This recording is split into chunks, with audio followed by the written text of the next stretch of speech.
Okey, Assalamualaikum warahmatullahi wabarakatuh. Pada hari ini kami akan berbincang mengenai apa, Hilmi? Rasa macam nak buat sejarah lah hari ni.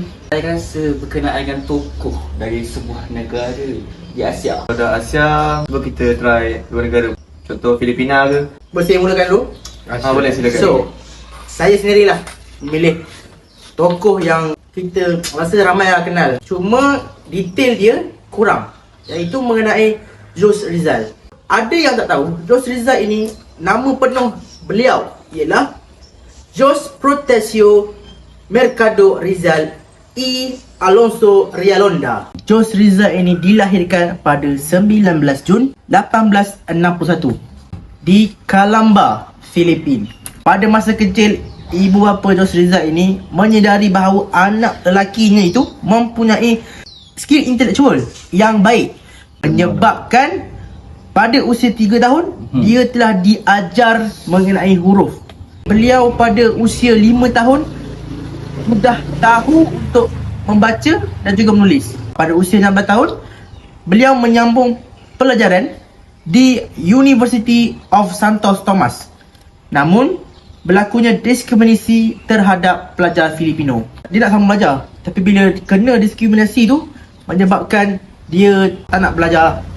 Pada Mei 1882, tanpa pengetahuan ibu bapa beliau, dia telah pergi ke Madrid dan beliau telah menyambung pelajaran di University Central Madrid sebagai seorang pelajar perubatan.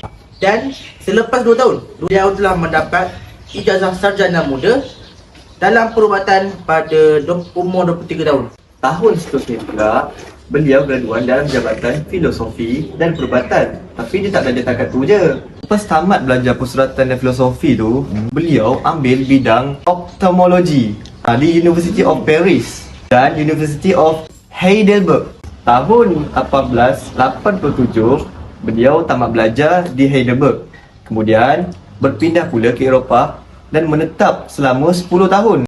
Masa di Eropah ni pula, beliau menulis novel pertama beliau yang bertajuk Noli Me Tangere. Maksud dia, jangan sentuh saya. Novel ni dia cerita pasal dark side atau sisi gelap pemerintahan Sepanyol di Filipina lah. Disebabkan itu, novel ini kena ban dekat Filipina tu.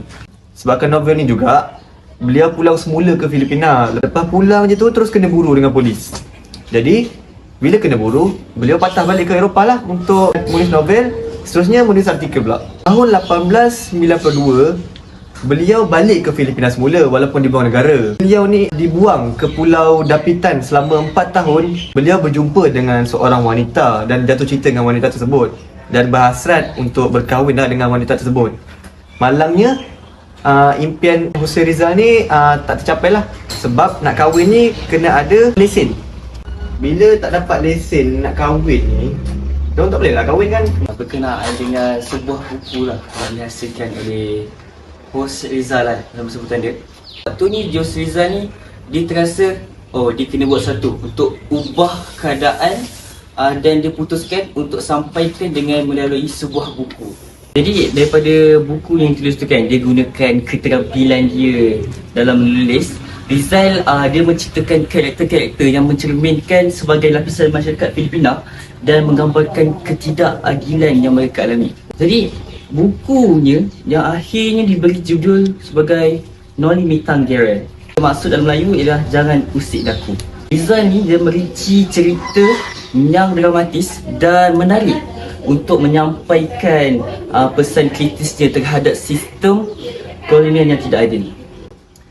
Rizal ni dia bukan hanya menulis novel biasa, tapi dia mencuba menciptakan karya sastra yang akan membangkitkan kesedaran masyarakat Filipina, memotivasi semangat perubahan dan memberikan suara kepada mereka yang tertindas. Itulah kisah sedikit lah berkenaan dengan novel yang dihasilkan oleh Jose Rizal. Pada tanggal 30 Disember 1896, beliau ni dijatuhkan hukuman tembak sampai mati.